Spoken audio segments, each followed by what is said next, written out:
It's June 6, paper 2. The length of 120 leaves were measured. The cumulative frequency graph shows the distribution of their lengths. Use the graph to find the median. So for median, what you need to do, 120 divided by 2, that is 60. 60 median नहीं होता, उस पर जाके आप value check करोगे. सो ये 60 पर I value. अब आपको ये वैल्यू देखनी है, ये वैल्यू क्या है.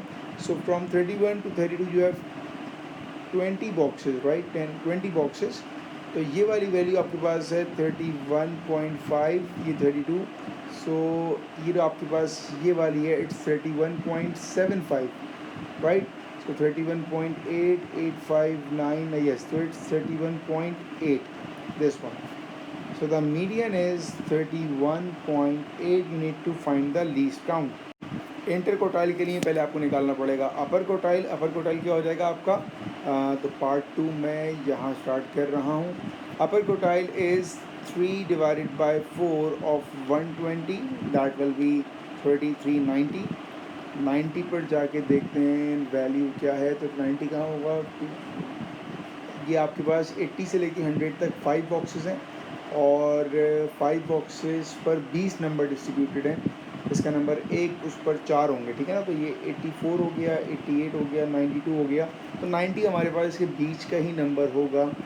और अगर मैं यहाँ पर देखूँ, जो कि बहुत मुश्किल है मेरे लिए देखना, क्योंकि अच्छा जी, ये मैंने लगा लिया पॉइंट एक, और ये मैंने रफली वैल्यू निकाल लेता हूँ इसके बीच में कि यहाँ पर मेरे पास क्या वैल्यू आएगी.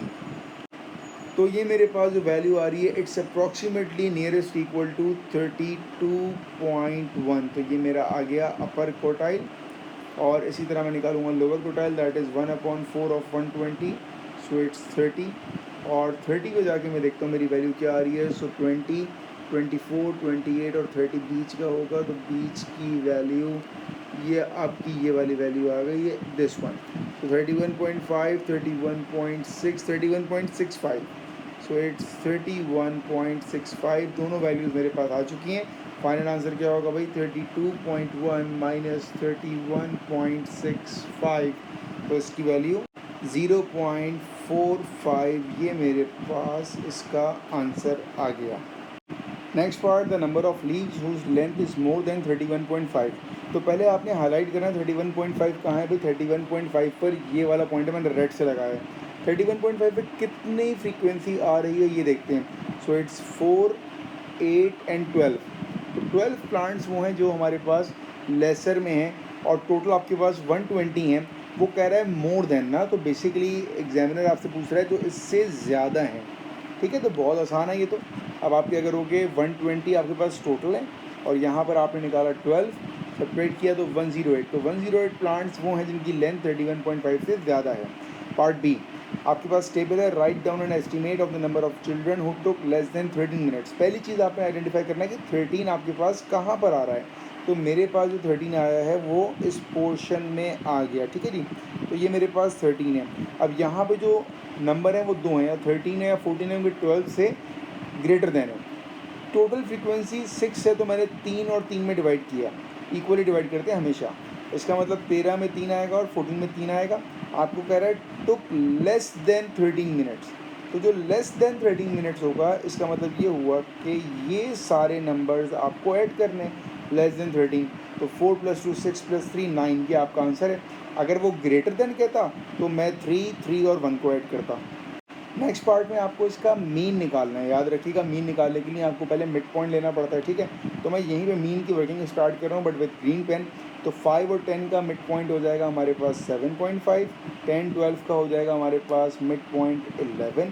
12 और 14 का 13 लिखा हुआ है. 14 16 का हो जाएगा 15 और 16 20 का हो जाएगा 18. अब हमें एक कॉलम करना होता है अपने पास एफ का.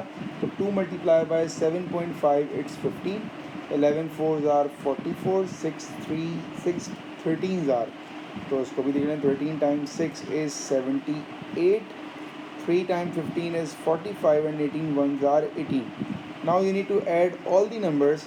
So summation of fx मेरे पास आने वाला है 15 + 44 + 78 + 45 + 18, it's 200. और टोटल फ्रीक्वेंसी कितनी है हमारे पास, 120 है. वर्किंग हो जाएगी अब. 200 डिवाइडेड बाय 20। तो जब आपने इसको डिवाइड किया so it's sorry not 20 it's 120 sorry. तो 200 divided by 120 it's 1.66 1.67 that is your mean. ठीक है जी। Part 4. A histogram is drawn to illustrate this information. The height of the rectangle representing the number of children in the interval 10 to 12 is 8. Calculate the height of the rectangle representing the number of children in the interval 5 to 10. तो पहली बात याद रखिएगा, देखें आपको यहाँ पर frequency density की ज़रूरत पड़ने वाली है क्योंकि हमारे पास क्लास विड्थ सेम नहीं है। ठीक है, तो एक मैं रफली बात करूँ क्या, एक मेरे पास ग्राफ है और यहाँ पर बोला हुआ है मुझे 10 से लेके 12, तो मैं 10 से लेके 12 तक का बनाता हूँ भाई, एक गैप, एक इस तरह की बार बनाई 10 से लेके 12 तक। ठीक है, और जो इसकी फ्रीक्वेंसी डेंसिटी होगी वो निकालते कैसे, हम निकालते हैं frequency divided by class width. तो फ्रीक्वेंसी कितनी है इसकी भाई 4 है और क्लास विड्थ कितनी है हमारे पास 2 है। इसका मतलब ये हुआ कि इसकी जो फ्रीक्वेंसी डेंसिटी है दैट इज़ 2। ये बात समझ में आ गई आपको? ठीक है, और इसी तरह जो मेरे पास 5 से लेके 10 है, मतलब 5 से लेके 10 सारी बात है पीछे होगा इसके, उसकी फ्रीक्वेंसी है मेरे पास 2 है। तो फ्रीक्वेंसी डेंसिटी निकालेंगे हम, frequency is 2 and frequency class width is 5 से लेके 10 की कितनी आ जाएगी मेरे पास 5 आ जाएगी। तो 2/5 इट्स 0.4। इसका मतलब जो 5 से लेके 10 होगा मेरे पास ऐसे बनेगा कुछ, ये 5 हो जाएगा और इसकी जो फ्रीक्वेंसी डेंसिटी है दैट इज़ 0.4। तो वाई एक्सिस में मेरे पास यहाँ पे फ्रीक्वेंसी डेंसिटी चल रहा है। ठीक है, अब जो चीज़ हमें गिवन है दैट इज़ हाइट, ये वाली हाइट जो हमें दी है 8 सेंटीमीटर। इसका मतलब ये हुआ कि भाई ये जो हाइट है ये आपके पास है 8 सेंटीमीटर और ये जो हाइट है ये आपने फाइंड आउट करनी है। अब ये हम कैसे करेंगे, देखें अब यहाँ पर 8 इसकी हाइट है और फ्रीक्वेंसी डेंसिटी इसकी 2 है, इसकी हाइट x है और इसकी एफ डी मेरे पास 0.4 है। द कॉन्सेप्ट ऑफ प्रोपोर्शन हम यूज़ करेंगे। इक्वेशन बनेगी 8 divided by 2 is equals to x divided by 0.4। 2 1s are 4, 2 4s are 8। Now 4 multiplied by 0.4 is equals to x। अब आपने सिंपल मल्टीप्लाई करना है, तो 4 into 0.4 it's 1.6। So the height is 1.6 और ये आपका पार्ट 4 का आंसर।